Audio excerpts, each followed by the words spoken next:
Welcome back to Soul Wrestling. Something that many people have noted, it seems to be quite a uniquely Jewish idiosyncrasy, is shuckling. Shuckling is a Yiddish word, and it doesn't sound as bad. It's not as bad as it sounds. It's shuckling. It means swaying back and forth. And this is something that if you go into any synagogue anywhere in the world, throughout history, you will see Jews shuckling, swaying like this when they say their prayers, when they're studying. Many rabbis, even when they're talking, end up shuckling the whole time, swaying back and forth. It is something that is quite unique. I mean, many cultures have their various different postures and dances and movements, but the shuckle, as it's called in Yiddish, is the uniquely Jewish one. And it's something that it's a bit hard to know exactly where it comes from. Is this a taught behavior? Something that's learned, that a child is told, okay, now move back and forward as you're praying or as you're studying? Is it something that you just catch like contagiously from the people around you? When you hang around shul enough, you start sort of moving back and forth? Or is it a rule that you have to do this, and if you're not doing it, you're not praying properly? What exactly is it? And many different sages have tried to explain where it comes from. Where's the shuckle? What is this shuckle about? Some have said that it is a concentration method, that when you do something in a rhythmic way, so then it allows focus, it gets you into a bit of a trance type of thing, and so by just saying the prayers and moving gently forward and back, it allows you to focus better on the prayers or the study that you're doing, and so therefore it's just a practical technique. Others have suggested that it is to fulfill a verse. There's a verse that says in the book of Psalms that all my bones will praise you, God. All my bones will praise you. Not just my mouth will praise you, but all my bones. How do you praise God with all your bones? By moving when you pray. You're not just saying it, but you're doing it. You're moving it. You're making it happen. And so some have suggested that it's a conscious effort to praise God with the entire body. That while prayer or study can be a cerebral or verbal experience alone, by moving with it, your body is participating. You're actually praising God with your body, with all your bones, with your entire being. And so some have said that the shuckle is a way to fulfill that verse, to praise God with all your bones. But there is a deeper explanation offered in the Zohar.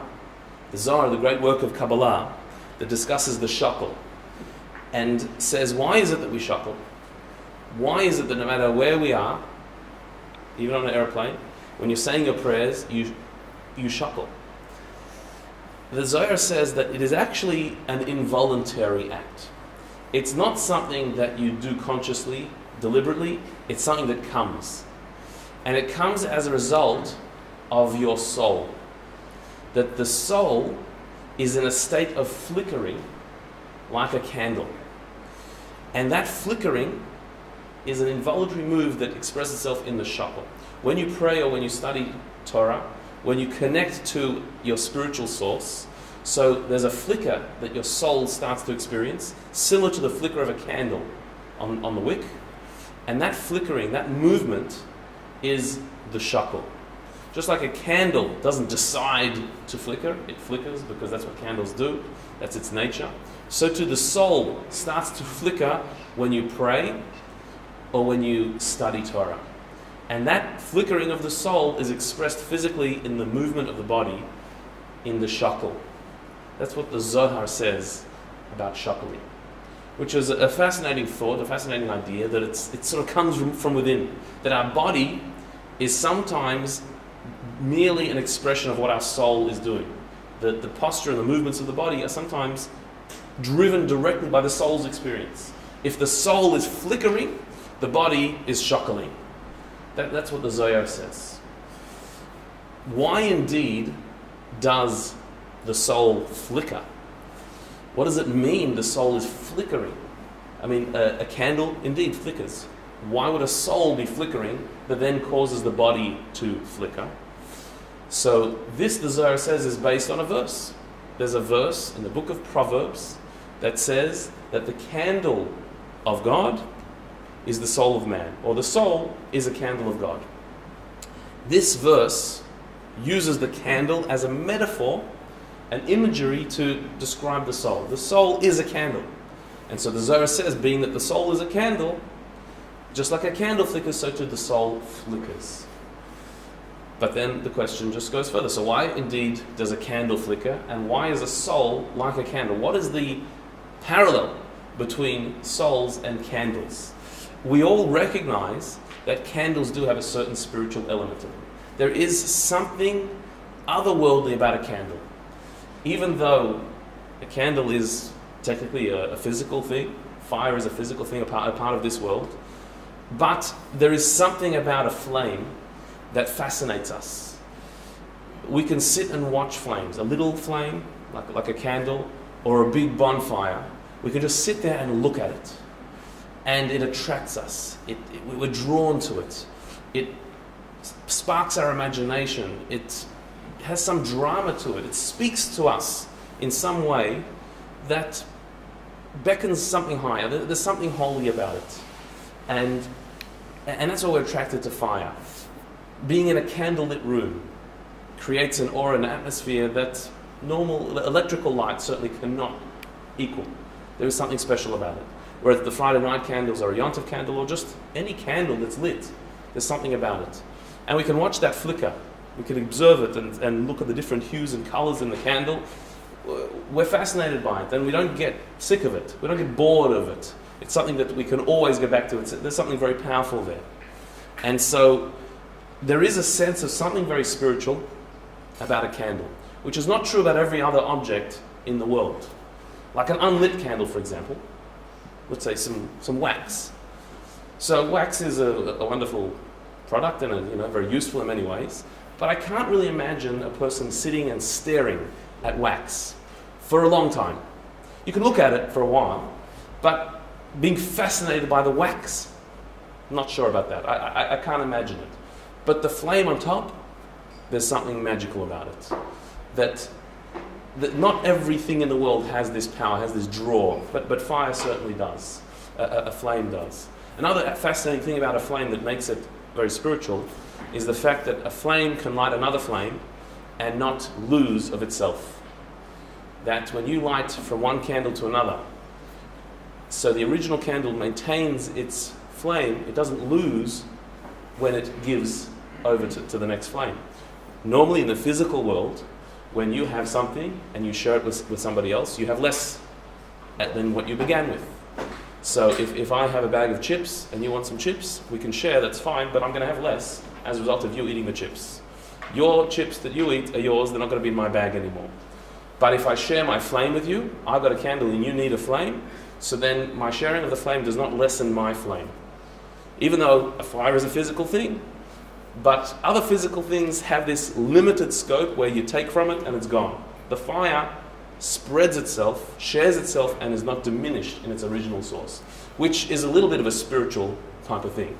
Because spiritual things are like that as well. If I have wisdom and I share my wisdom with you, I don't run out of wisdom. I don't run out of ideas, run out of thoughts because I shared them with you.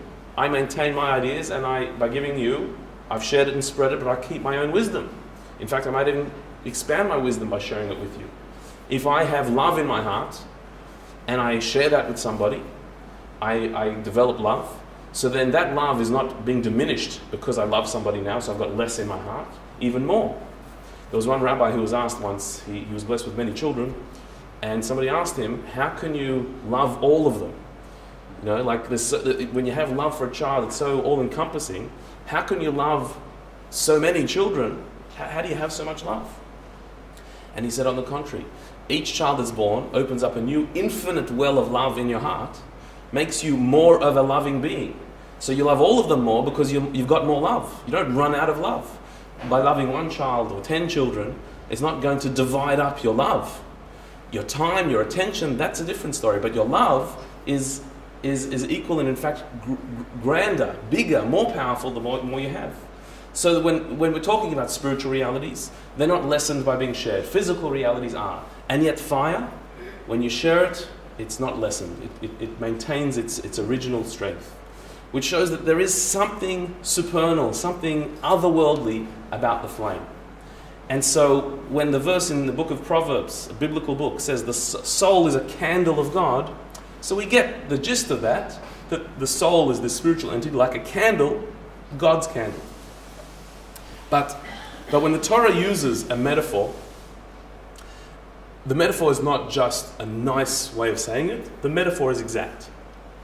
The metaphor can be pulled apart, can be analysed closely, and we can see exactly the parallel between what was being said and what it's being compared to, between the candle and the soul. In other words, the purpose of a metaphor is that the soul is something that we sort of know it exists, but we don't really know what it is. A candle is something that we're familiar with. And so by giving us a metaphor, something in the concrete world that we know, that we're familiar with, that we get, and comparing it to something that is in our awareness but we're not so understanding of, we can get a better view, we can get a bit of an insight into it. And so the soul is a candle of God. This verse is supposed to give us a great understanding of what the soul is, because we know what a candle is.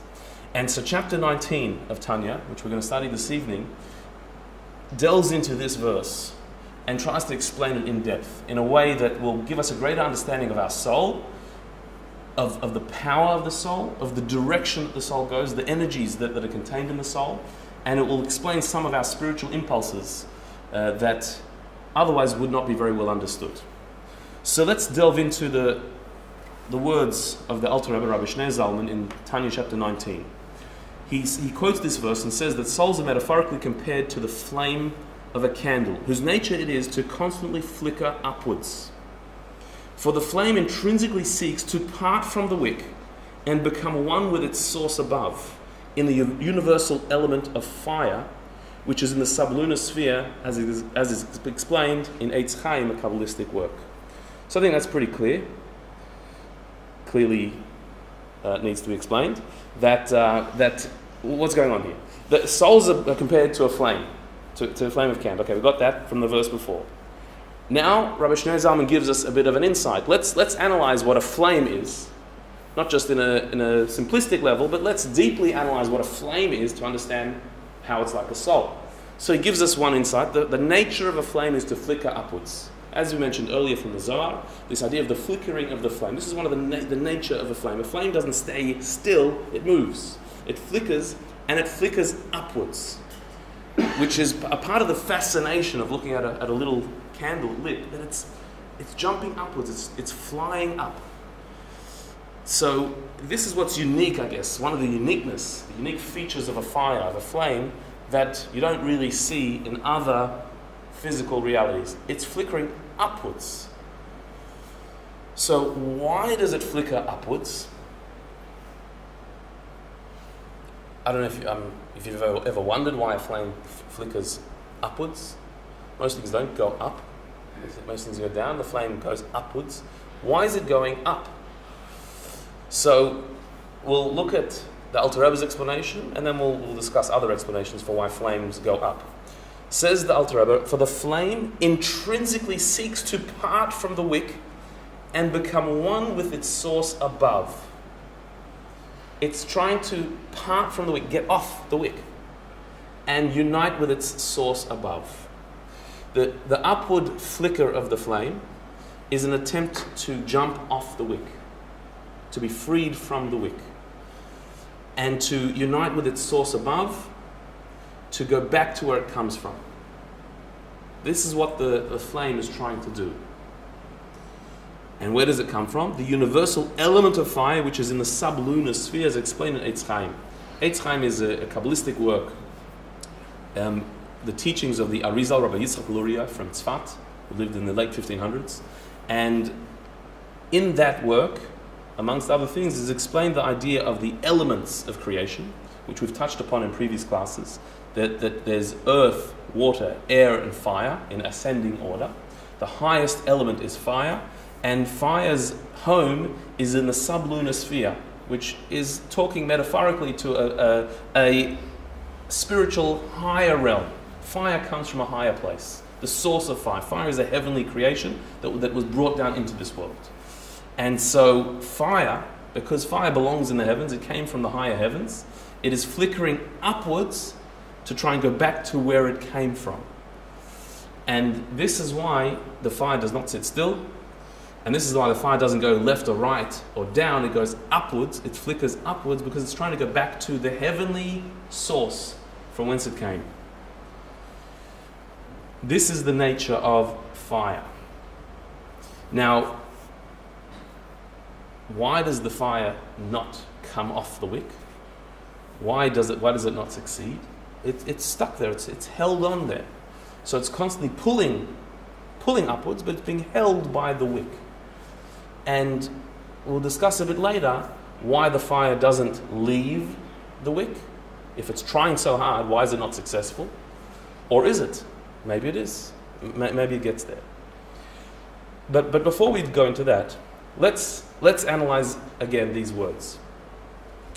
Rabbi Zalman here is giving what seems to be a spiritual explanation to a physical phenomenon. That the flame going upwards is a physical phenomenon. Why is it happening? Because it's trying to go upwards. He's not suggesting that the fire has some consciousness in the way we understand consciousness. It's not that the fire looks around and says, I don't want to be here, I want to be up in heaven, and so it tries to jump off the wick. That's not what he's saying. He's saying that fire, like everything in the world, has a nature. There's a nature to fire. The nature to it is its natural impulse, what it does, how it functions, its features, the way it works. The way fire works is that it tries to go to its source, it flickers upwards. This is not a conscious decision, this is what fire is, this is its definition. And so its attempt to jump off the wick is the very nature of fire. It can't do anything else. It can't decide, you know what, I've been trying so long to jump off the wick and to get up to heaven, to my source. It's not working out. I can't be bothered anymore. I've had enough. Let me busy myself with something else. A fire doesn't have that consciousness to stop doing what it does. Its nature is to jump upwards. The nature of a wick holding it is to keep it there. But the fire attempts to go upwards, to fly away. This is its intrinsic nature. This is what it wants. And it's going upwards to go to that universal element of fire, which is in the sublunar sphere. This is fascinating things. Maimonides, Rambam, the great Jewish philosopher, writes also in his work, Mishnah Torah, which is his work, which is really a halachic work, a work of Jewish law. But in his introduction, in the first chapters of it, he talks about the structure of the universe. And he says that the universe is structured in spherical layers, the earth down here, with the various firmaments that surround it. And in those firmaments there is a layer, sublunar sphere, beneath the moon, in metaphorical terms, where fire is sourced. Fire was not a part of original creation. It wasn't there in the 6 days of creation. There was no fire. God did not say, let there be fire, and there was fire. Fire was introduced on the first Saturday night, after Shabbos. Adam and Eve experienced darkness the very first time after Shabbos, because they were created on a Friday. On that Friday night, because it was the first and the holiest Shabbos, there was no darkness. It was actually a spiritual light that lit up the world, so there was no darkness on Friday night. The first time it got dark in history was the first Saturday night of history. In fact, many people have a custom till today that on Friday nights, they don't say good night when going to bed. You say good Shabbos, but you don't say good night. Because on Shabbos, there's no real night, there's no real darkness. These days, not in the Garden of Eden, it does actually get dark on Friday night. But on a spiritual level, it's not real darkness on Friday night like other nights. So some people have the custom not to say good night on Friday night, you say good Shabbos before you go to bed. But for Adam and Eve, it was literally that way. It was light until Saturday night. Now imagine you've just been created, you've had a nice Shabbos, and all of a sudden the world gets dark. It would be rather shocking. You've never seen darkness before. And they saw it for the first time on Saturday night. And so the Talmud says that God taught Adam to make fire, how to make fire, and to light up the night. This was the first activity of work that Adam was experienced to make a fire. But it was something that God introduced him. He brought down fire from heaven and showed him how you can make fire down here on earth. This is the reason why, till today, at the end of Shabbos, we have the Havdalah ceremony, and a part of it is lighting a fire, because fire was the first creative act that God introduced to the human being after the first Shabbos. So fire was not in creation, it was introduced to creation. Its spiritual source is in the higher heavens. And so therefore fire flickers upwards. That's where fire goes. Now, if I would ask a scientist, why does fire flicker upwards? What would a scientist say? Not a Kabbalist, not the Alter Rebbe, but a scientist. Why does fire flicker upwards? Any clues? Any ideas?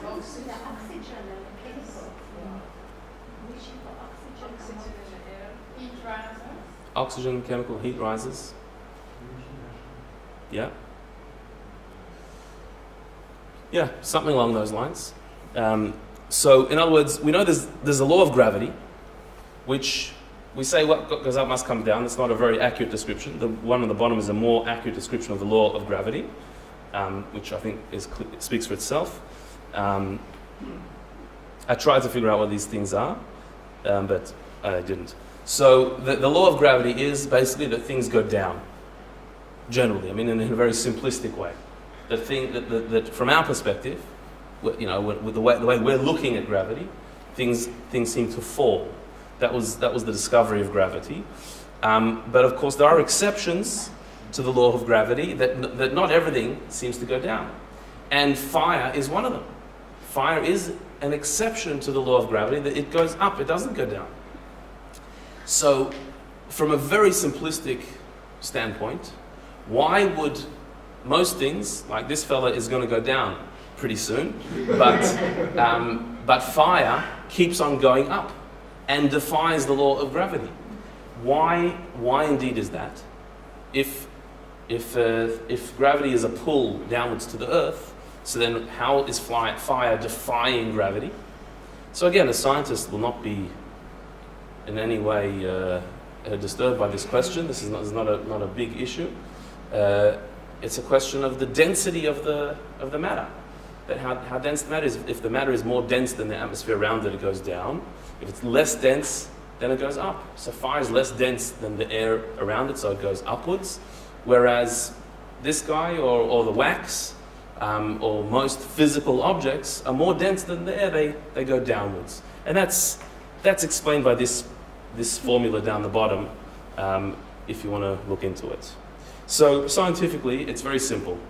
That certain things go up, like fire, because it's less dense than the air around it, whereas other things are more dense, they go down. What science is very good at is explaining the reality around us. The laws of nature. Science, it analyzes, describes, and gives good words to. What science doesn't do, never purports to do, is to explain why. If I were to ask a scientist, but why is it that way around? Why is something more dense going down and something less dense going up? Why should it be that way? Maybe it should be the other way around. Maybe the law of gravity should be that everything goes up except for fire, and fire goes down. Why should the law of gravity be this way or not that way? So if you would ask that question, the scientist would say, there's no why, it's a law. It's a law of nature. There's not a reason why it's this way. There's not a purpose to it. It's simply how it is. It's the reality. So it's just like asking, why does water flow but a solid stands still? Why is it that way? Maybe it should be the other way around. That liquids should stand still and solids should flow. It's a preposterous question. It's a meaningless question. But that's what water is. That's a liquid. That's a solid. You can't ask why is a liquid not a solid and a solid not a liquid. That's just how it is. It's not a scientific question to ask why. And so science will end there. It will not continue into the whys. Why is it this way, not that way? It'll explain what there is, but not why it is there. Whereas the mystical tradition, the Kabbalistic tradition, will explain why as well. It'll take these ideas a step further, not just looking at the reality and analyzing what the laws of nature are, but questioning why are they this way and not another way? What is the sense, the meaning, the purpose behind it? What's the rule that makes this rule? What is the idea behind it? That is already getting into spirituality, not science. Science is not about why. That's theology. Science is about what there is. And so with the law of gravity too, the idea of some things go down and some things go up, why that happens is a spiritual question. And it's that spiritual question that Rabbi Shneur Zalman in this chapter of Tanya is answering in describing the nature of fire to flicker upwards. Because what he said was that fire flickers upwards because it is sourced in the heavenly realms and it is trying to detach itself from the wick, from its moorings down here in the physical world, and to fly up into the heavenly realms, into its source. And that's because there's a rule, the Kabbalistic law of gravity is, everything goes back to its source whence it came. That everything goes back to its source whence it came. This is the rule that is behind the rule of gravity, or behind the rule of everything, is that everything tries to go back to its source. This rule is the rule, is the big rule. That everything tries to go back to where it came from. And everything ends up finding its home, finding its source, going back to where it belongs. This rule is a spiritual rule. This is not a scientific rule. This is a spiritual rule. That things find their source. What that means is that every reality, everything, every being in the world is created, comes from somewhere, separates from its source, but will try to find its way back to its source. That there is a certain default reality for every being that doesn't matter how far you've distanced yourself from that reality, you'll always try to reattach yourself to it, to come back to it, to find your way back. And this will explain many things that go on in our lives. One example is that many people have a very deep need and desire to study their roots, to explore their family tree, to find where they came from. There is a great satisfaction and quite a deep need that we have to know where we came from.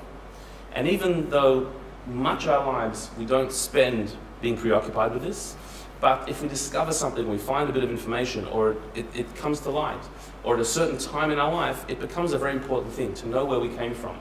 It's interesting that not many people can name their great-great-grandparents. Not many people can. If your parents, hopefully most people can trace. Your grandparents, most people will be able to trace a name and maybe have known them. Great-grandparents, most people will have some idea of that. Great-great-grandparents already, we've sort of forgotten. Like, we don't have that direct line. Some have made a lot of research and they know that. They know that information, they've heard stories, or they have a family tree. Many people will not know that.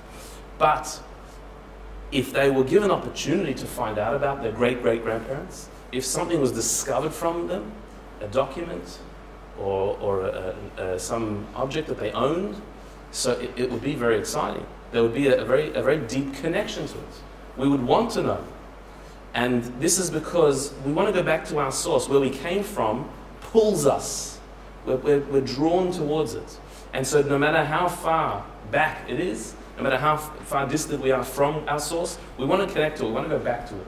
We want to know about it. It is a very deep need. So too, the same rule will explain the very deep need that we have for relationships. That we are not beings made to be alone. Our nature is to want to connect. And more particularly, we have a very deep need and desire to connect to a soulmate. And that is because we come from a soul root, that our souls are not separate beings. Our souls were a part of something bigger. And we want to reconnect to that. This is true on a general level, that everyone's soul comes from a soul root and is connected to other souls. that our souls are not individual beings that are in an island or in isolation. Every soul comes from a soul root and is connected to other souls. And so you could meet somebody that you've never heard of, never met before, haven't had anything to do with them, but you meet them and you have an immediate affinity with them, a connection, a bond, where it's like you've known them your whole life.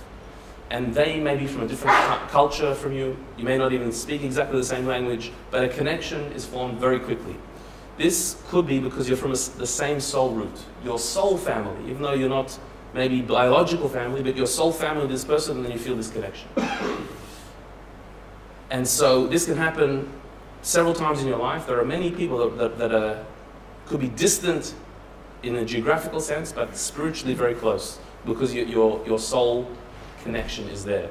And those relationships, we seek them, we yearn for them, we want that feeling of belonging, of connecting with those souls.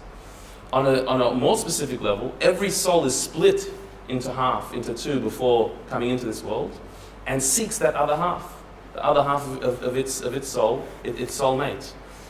They belong together. The split is therefore a temporary thing. It can't stay that way. You yearn to reconnect, to find that other half, because everyone goes back to your source, back to where you came from, back to your roots. And that includes your soul roots, your soul, where your soul belongs. And so this is the reason why fire goes up. Because fire is sourced in the heavens. It's a heavenly reality, and therefore it yearns upwards. It drives upwards. If you take a rock and you let go of it, it's going to fall to the ground. Because rocks are from the earth. That's where they come from. They're created from the earth. It's a part of the earthly reality of the four elements: earth, water, air, and fire. Earth is down there, so therefore earth will always go back to earth. And most physical things were formed from the earth, from the dust. They come back down to the earth. Whereas fire is a heavenly reality. It belongs in the heavens, so therefore it yearns to go back to its source, to where it came from, to the heavens.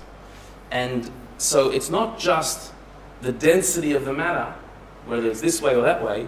It is the source of the matter. Where does it come from? That's what pulls it in that direction. That's why fire goes up, whereas a rock will go down. So this is the inner meaning to what Rabbi Zalman is explaining here about fire. We're not talking about souls. We're talking about the metaphor of fire, the flame. The flame flickers upwards because it's trying to get off this wick. The wick represents something that is very this worldly. The wick and the wax is going down here, is pulling downwards, because it is a part of the physical reality. Whereas fire is this higher reality trying to reach its source, trying to jump off the wick, go back to its home, back to where it belongs, which is up in the heavens. That is the nature of fire. Now, there's something ironic about this. Rabbi Zalman continues in describing the fire and says, "And although it would thereby be extinguished and emit no light at all below, and even above in its source its light will be nullified, nevertheless this is what the flame seeks by its very nature." The fire's desire is to jump off the wick. What happens when a fire does not have a wick, when it leaves a wick? What happens to that fire? It's gone.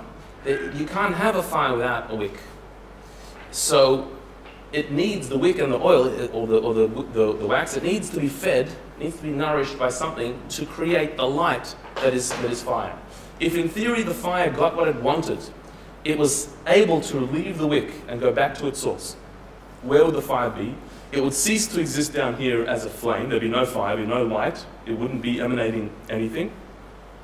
It would be gone. And even if in its source, that fire would be nullified, would be lost, would be consumed by its source. Meaning, if we can imagine this, and again, this is not something that's very easy to visualize, but in a way, if you watch a fire burn all the way out, if you watch a candle burn all the way down to the bottom, so from our perspective, what is happening here? The fire which we lit from a match or whatever it was lasts as long as there is fuel keeping it going. As long as there is the wax keeping it going, it will continue to burn. But as the wax goes down, down, down, eventually it is burnt out. There's no wax left. There's nothing feeding the flame anymore. And so the flame has a sudden sort of little crackle, a burst, and it's gone. Where did it go? Where did the fire go? To its source? You saw it happen? That's what he seems to be saying. But from when you watch it, where did the fire go? In your view? Disappeared. It's gone. It's not there anymore.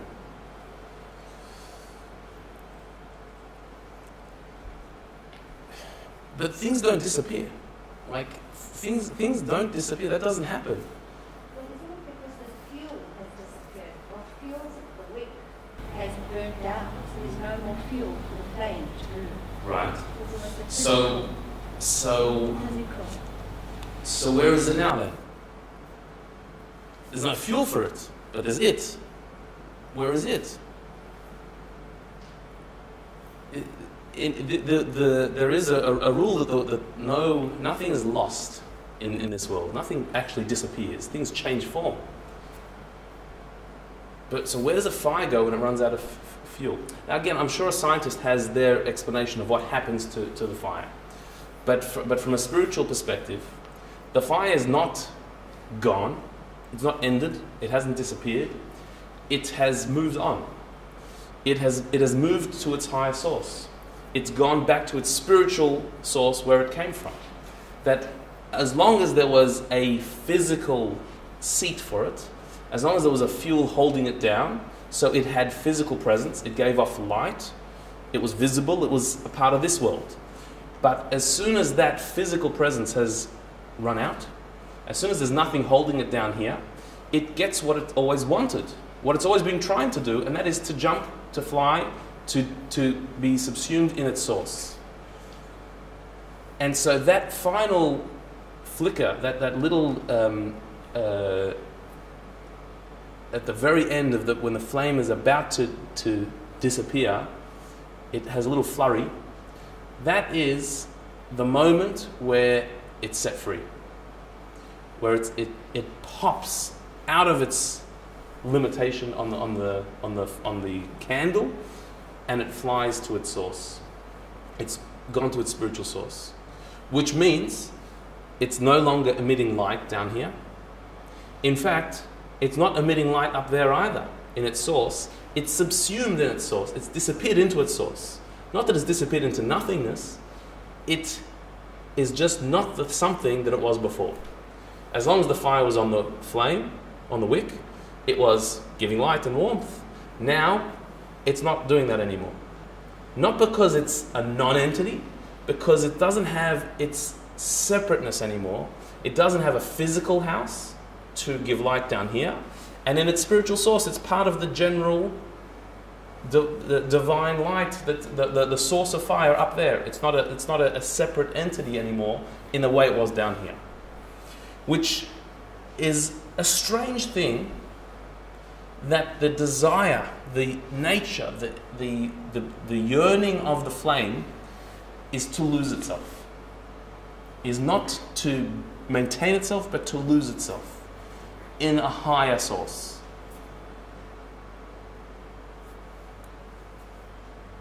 So again, even though we're not saying that the fire has a consciousness that you could speak to it, but if you would be able to speak to it and say the fire, so what are you? I'm a fire. What does a fire do? A fire brings light and warmth. That's what a fire does. So what are you flickering about? The fire will say, well, like everything, I want to go to my source. What's your source? The flames in heaven, the fiery source in heaven. So you want to go there? What's stopping you? Go. So he says, well, I'm trying, but this wick, this wax is holding me down. Is keeping me down here. I'm not able to go. I'm not able to get off. I'm being pulled downwards. So my pull is upwards, but I've got this external pull pulling me downwards.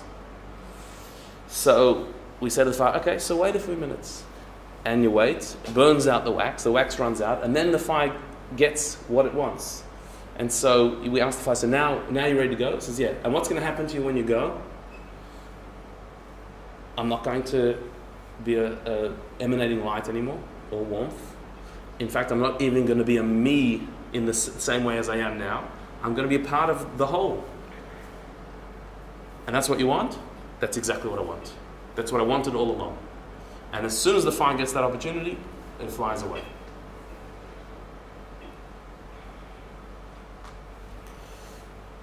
This, says the Alter Rebbe, is exactly what the soul is. The soul is an exact parallel of this relationship between the flame and its wick. The metaphor is that the soul is the flame, the body is the wick and the wax. The flame flickers upwards, just like the soul flickers upwards, wanting to connect to its source. The wax holds the flame down, just like the body holds our soul down here in this physical world. And as long as we are alive, our soul flickers upwards, wants to get out of here. Our body pulls us down to be here. And that tension lasts throughout our lifetime until a moment where the body is no longer fueling the soul, no longer able to hold the soul. And at that moment, the soul is released and gets exactly what it wanted all along. It's released to go up to its source, its heavenly source.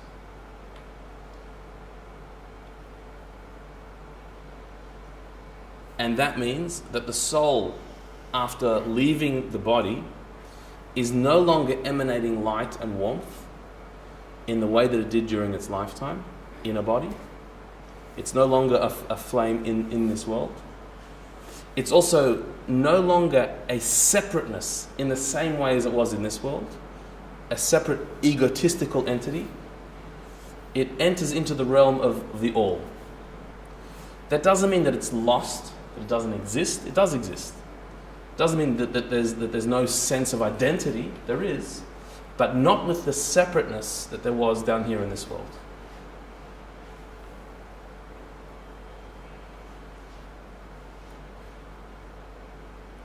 This explains one of the great dichotomies at the heart of the human psyche. That on the one hand, we do have very strong drives towards physicality, towards this world, towards being here. But at the same time, we have another drive towards otherworldliness, to higher worldliness. There's an interesting statement in the Talmud, Pirkei Avot, the Ethics of the Fathers section of the Talmud says that you were born against your will and you die against your will. You didn't choose to be born and you don't choose to die. Which all the commentaries say, well, on the one hand, that's a very obvious statement. None of us chose to be born, and hopefully none of us choose to die. That our soul comes into the world at a time that is not of our choosing, and it leaves this world at a time not of our choosing. On the one hand, that's a very obvious thing. But when you think about it, that's a contradiction. It's against your will that you were born, against your will, and it's against your will that you die. Not just that you didn't choose it, it's against your will. It's not what you asked for, it's not what you chose, not what you wanted. You didn't want to be born and you don't want to die. So then what do you want? Make up your mind already. You're not happy here or there. You don't want to be born and you don't want to die. Well, so what do you want? Where do you want to be? So the sages explain that the soul before being born is not interested. When a soul is told you're coming down into the physical world, you're going to inhabit a physical body, and you're going to have to fight for a parking spot for the rest of your life, it's not interested. It's saying, I'm fine in heaven where there's plenty of parking. I don't need to come down to a physical body. And the soul is told, but there's wonderful things you can achieve in this world. You can do a lot of good. You can do a lot of good, which means you might not do a lot of good. If there's a lot of good you can do, there's a lot of bad you can do. All the wonderful things, but like, what about all the terrible things? Why would I want it? The heavens are these perfect, pristine, wonderful, elevated state of being. What do I need to leave that to come into the physical world? Not interested. And the soul has told them, sorry, this is your mission. If you were supposed to stay in heaven, then I would not have created the world. I created a world for you to go down and to elevate it, to transform it, to make that darkness into light. That's your mission. And so the soul is born against its will. Then, after living here in this world, for however many years that we are allotted, the time comes to leave this world. And we don't want to do that. We don't want to leave the world either. When we think of the idea of leaving this world, it sends shivers down our spine. We're comfortable here. This is fine. Let's stay here. We don't want to go anywhere else. And so we don't want to die. So what's going on here? What happened in between? Is it just that we don't want to change? We don't want to move. We want to stay wherever we are. And now we're here, so let's stay here. We were there, let's stay here. No, it's much deeper than that. It's that there is, on the one hand, our soul's desire, which is an otherworldly desire. Our soul has no interest in the physical world. The material world has no attraction whatsoever for our soul. Our soul is not excited by fancy cars or big shopping malls. It doesn't do anything for the soul. It has no draw whatsoever. And so to come down into this world, what do I need it for? The soul has no interest in that. The soul's only interest is to connect to its source, which is the divine, which is God. But to be in this world and separate from the divine, no interest. On the other hand, our body is the exact opposite. Our body has no interest in the spiritual, in the higher reality, in truth, in ultimate goodness. Our body just wants what this world has to offer, the physical pleasures of this world and nothing more. That's where our body is from. It's created from the earth and it wants the earth. It's a downward pull, down into physicality. And talking to the body about spiritual truth, spiritual reality, ultimate goodness, it's not its language, has no interest. So before coming into the world, our soul has no interest to come down into a physical world. After we've inhabited the world and we've become bodily, we've identified with our bodily self, and our soul is something in the background, so then we don't want to leave this world. This world is all there is. So if I can have another day of indulgence in this world, that's what I want. To go to the heavenly realms, that's not what I want. But all the while, really, it's not that when we're born we don't want to be born, and when we die we don't want to die. What the Talmud is saying is your entire life, every day of your life, you don't want to die and you don't want to be born. These two pulls are constantly dragging you one direction or the other. There is a voice in you, a soul voice, saying that you don't want to be in the body. You want to be in the heavenly reality. You want to be in a higher place. You don't want to be in the physical world. And there's a counter voice from your body saying you just want to be here. You don't want to go anywhere higher. You're not interested in anything bigger than this world. You just want to have your physical pleasures. It's not just at the beginning and end of your life. It's throughout your life two voices are pulling you in two different directions. This is the candle with the flame on it, where the flame is flickering upwards, wanting to release itself and go to its source, go to the higher realms, and the wax is holding it down, pulling it down to stay down here in the physical.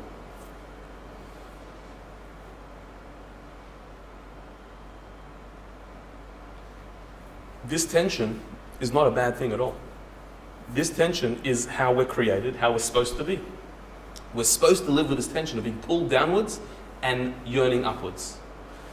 Just like the candle. The candle creates light, creates its energy, creates its warmth through that tension. It is the tension of the flame being pulled down by the wax and the wick, but pulling itself up to try and release itself from the wick that causes the fire. If a flame would give up on that, it would go out. There'd be no fire. It's the pull, it's the tension, it's the friction that causes the flame, that causes the warmth, the light. So too, it's specifically our soul wanting to be higher and our body pulling it down. That friction causes us to create light in this world. That's how we fulfill our mission. If we were allowed to escape this world like our soul wanted, so then we would expire, we would leave our bodies in this world behind, and no light will be created. no mission will be accomplished. The world would remain dark. The world is enlightened by this tension of our soul wanting to leave, but our body pulling it down. And us, rather than giving in to either pull, embracing that tension and allowing the fire to be light.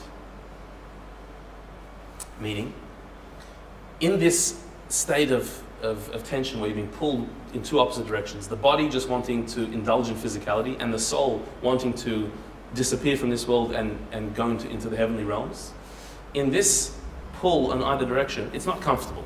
Nobody likes to be pulled in two directions. We know this from life experiences. When you have two voices in two ears pulling you in two different directions, like in a family, if you're stuck between your wife and your mother-in-law, it's not a great place to be. Or between two siblings, or at work between conflicting egos. We all know the experience of being stuck between two opposite places, one pulling you this way, one pulling you that way, and you're in between. It's not a pleasant place to be. And so we either want to escape the whole discussion or side with one against the other, just settle it. We've got to settle this tension. We can't live with it. Most tensions in the world, they need to be solved. We need to move away from it, settle it, either by ignoring it, it's not my business, leave me out of it, or by making a decision, this way or that, we've got to go this way or that way. Somehow we've got to make peace. In this tension that we all experience between our body and our soul, the idea is not to solve it, but to live with it, to embrace it, to let it happen. Because that is our mission. That's exactly where our mission is fulfilled. Meaning, there's a temptation to say, I've got this very materialistic drive to just live a here and now life. We live today, we're gone tomorrow, just enjoy life. And that pull is so loud. There's such a loud call to just enjoy the here and now. There's so many pleasures to have. So have them, enjoy them.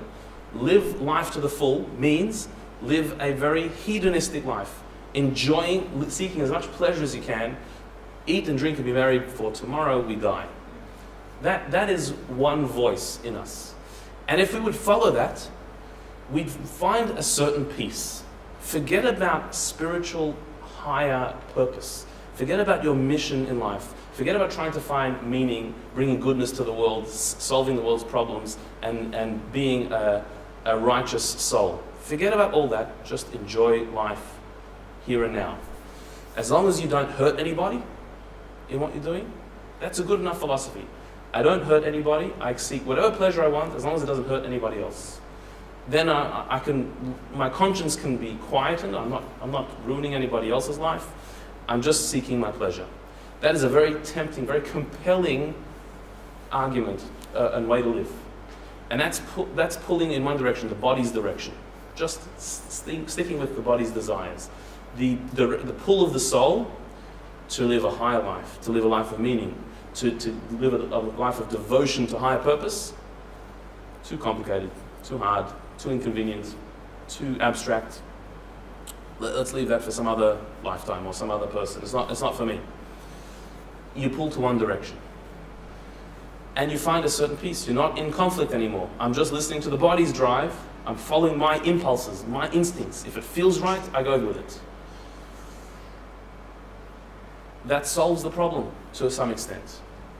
Or the other extreme, to say that I've got this very deep spiritual drive, I can't ignore it. I've got a sense of the higher realms, the higher reality. I know that my life has purpose. I know there's something more out there, that materialism doesn't cut, it doesn't do it, it doesn't satisfy me. There's something bigger. And so I'm going to cut off the desires of the body entirely, and I'm going to completely immerse myself in the soul and its world. And so I'm going to find myself a commune somewhere on the top of a mountain.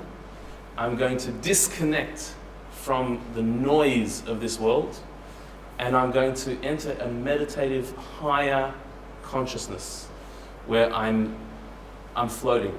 I'm out there. I'm not stuck to the body and its lowliness. I'm going to completely change my diet, to not indulge in food. I'm just going to eat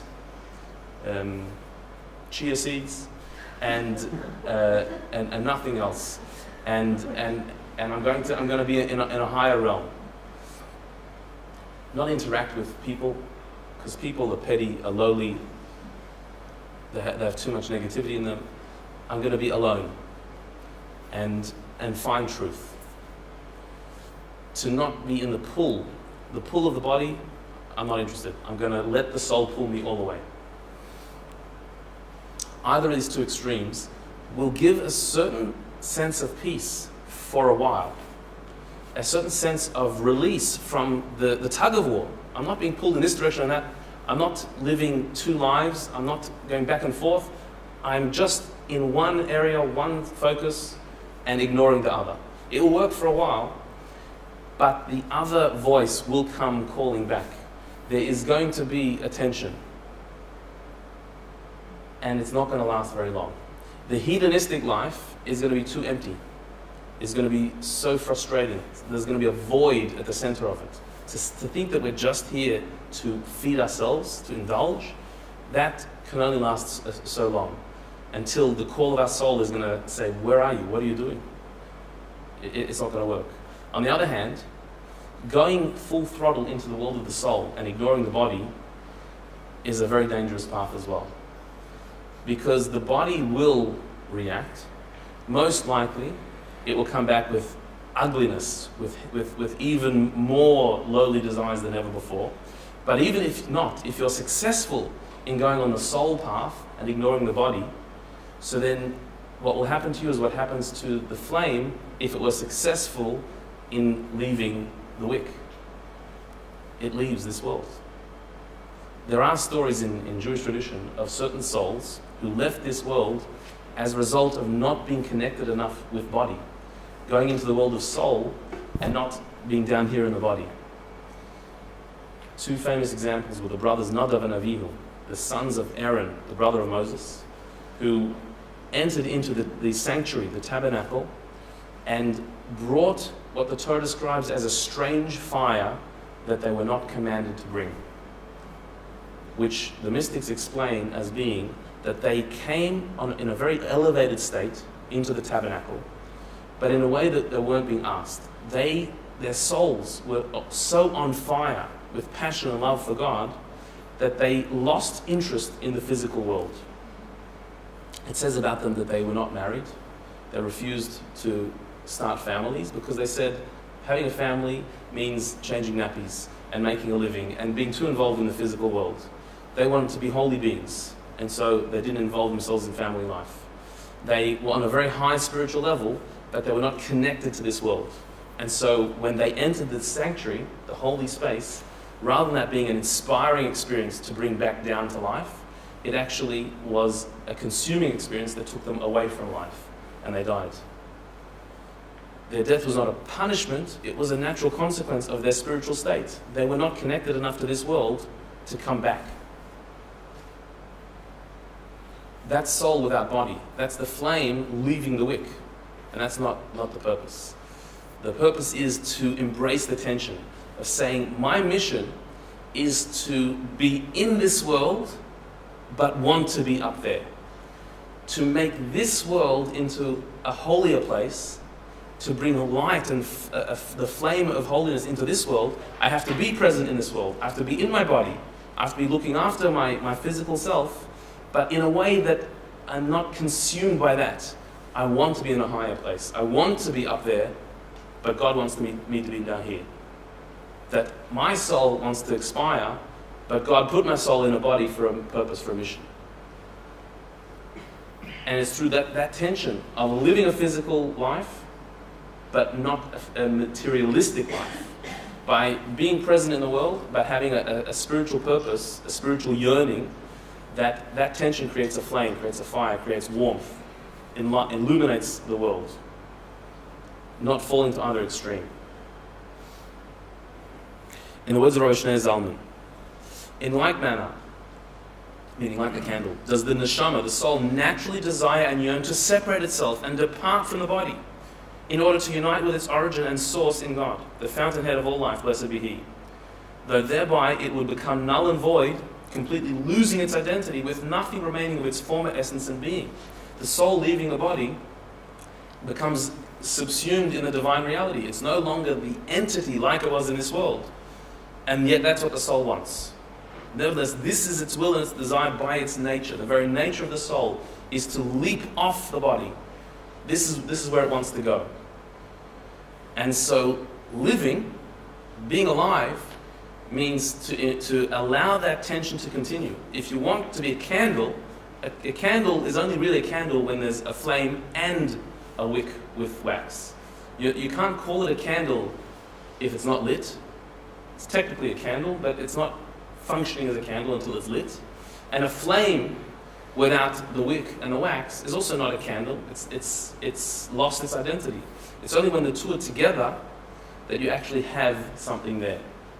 Which means that in the depth of our soul, our deepest desire is to connect with God, is to lose ourselves in God, is to lose our identity, is not to be stuck in our ego.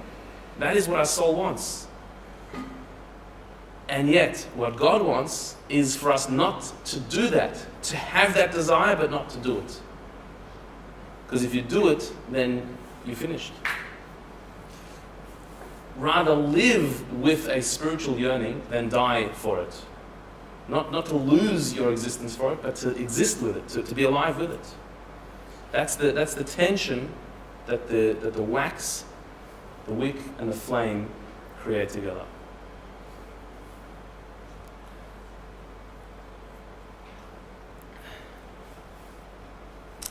So to conclude, just like gravity can't be stopped, there's an upward force in our soul that can't be opposed. Right? Just like there's a law of gravity that things go down, other things go up. That flames go up and there's nothing you can do to convince it otherwise. If you hold the candle upside down, the flame will still go upwards. Because there is an innate yearning for the flame to go to its source, and nothing you can do can change that. So too, in our soul, there is a force that cannot be opposed. That no matter how bodily, how materialistic we become, there is a divine source, a divine energy in our soul that wants to reconnect to where it came from. And it cannot be opposed. It can never go away. It can be hidden, but it's always there. It can be buried, but it's always there.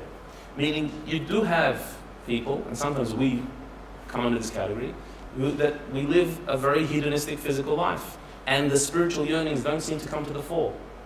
You can be quite satisfied with just living a very mundane existence, not doing all that much to illuminate the world, being selfish, looking after yourself, again, not hurting anybody else, not harming anybody, but just doing your thing, living a self-focused life. You can do that. But there is a hidden flame in your soul that will never be satisfied with that, and will eventually come to the fore. It will come up. It can never be destroyed. It is always there. This is a selfless drive in us. It's not a self-aggrandizing drive. It's not looking for self-fulfillment. It's looking to lose itself in God. Like the flame that's ready to leave the wick, to lose its identity. This is what our soul wants. This is its nature. There is this completely selfless drive in the depth of our soul. And it can never go away. It is always there. And only when we start to embrace that tension, when we start to feed that flame by doing acts of goodness, holy acts that bring light into the world, do we make peace with this tug of war between body and soul. The uniqueness of life in this world is that you can do a good deed with your body, with your material possessions, to another physical person who's in need. That good deed cannot be achieved by a soul. A soul can only do good when it's in a body. When we leave the body, we can no longer do good directly. We can inspire good, but we can't do good ourselves. This is the reason why we do a mitzvah, a good deed, in memory of a soul that's left this world. If a loved one has passed on, it's traditional to do acts of charity, to do mitzvahs, to say prayers, to do things in memory of that soul. Because the soul, without a body, cannot bring light into the world. All it can do is inspire we who are still in a body to continue doing good. And when we do good in honor of that soul, it reflects onto that soul. But the soul that's left this world can't do it on its own. Only in this world can we do good. And this is why, when it says you were born against your will and you die against your will, but both are right, and we have to have both. We don't want to be in this world because we're not looking for the material reality. But we also don't want to leave this world because only in this world do we have the opportunity to be a light, to bring goodness, to bring holiness into the world. It's only during our lifetime that we can do that. Which is why the Jewish view is that life is good. Being alive is good. We're not looking to leave this world. What Nadav and Avihu, those two individuals, did by leaving the world, albeit because of their spiritual yearning, because of their very high level, that's not what we're about. To live on a mountain where you're away from the noise of this world and living a secluded, holy life is also not what we're about. It's about being in the noise of the world and bringing light to it, allowing the tension to cause a flame to burn. And this is what the metaphor of the flame is. This is why when we pray, we start flickering, we start moving. Because when you start praying, so you're connecting to that light, to that flame, to that yearning to connect to above. But you're still here in this world, you're still in your body. But the body can't stay still. It has to start moving. We have to shackle. And that shackle is the expression of the soul's flickering to connect to its source and yet be held down here in this world. To bring light and to bring warmth to the world around us. Okay. Any questions?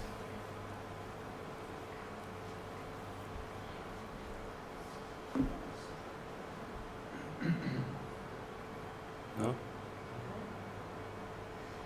What if you believe that you're atheist? Does your soul still have that yearning? You believe you're an atheist. God doesn't believe it. Yeah, of course. Somebody who is an atheist, their soul is no different to anybody else's soul. Really, soul and God are synonymous. Just like the flame is down here, but it's expressed from up there. So too, the soul is the piece of the divine that's in us. And so, not believing in God, or not having a connection with God, is the same thing as not having a connection with your soul. You're not in tune with the soul. And so therefore, that doesn't make the soul not there. The soul's still there, just like God is still there. It's just you're not in tune, you're not connected with it at that time in your life. But that's fine. Life can go on. And all of this, the same things, an atheist can also bring a lot of light to the world in the same way. All the while saying that there's no God or anything, there's no soul, but doing good deeds. They can still do that. They can still do good. And they will not change, probably. An atheist will not change as a result of debate or arguments or being proven otherwise, or it will more come from a time when they feel their soul. There'll be one moment where they feel their soul, and then there's nothing to debate anymore. Yeah.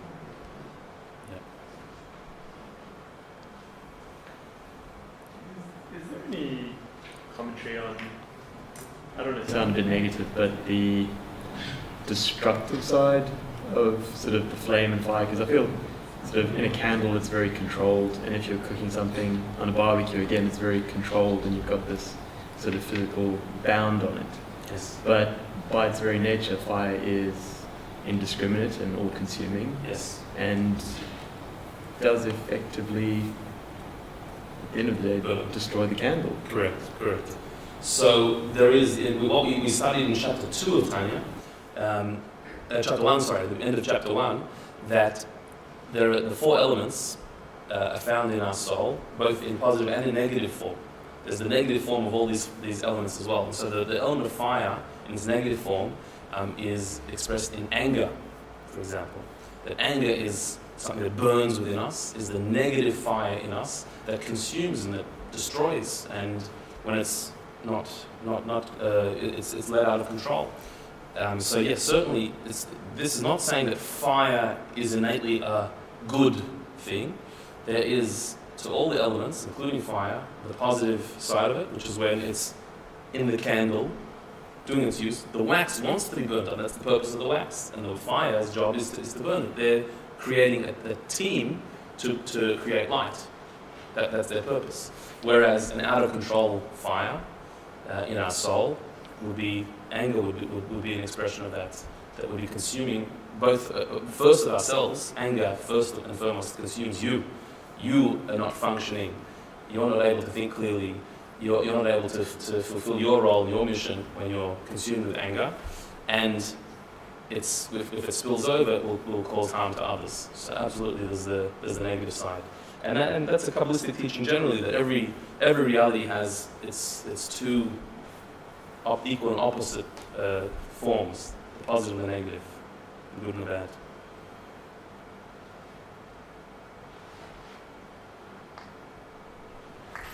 Okay. We'll conclude there. Next week, God willing, we're going to talk about, can we reconcile our spiritual yearning with our worldly existence, and do we need to go to heaven to meet God, or can we find that godliness, that yearning that we have to connect to God? Is God found here? Can we find Him down here, or do we have to wait until the soul leaves this world to find God? We're going to discuss that, God willing, next week.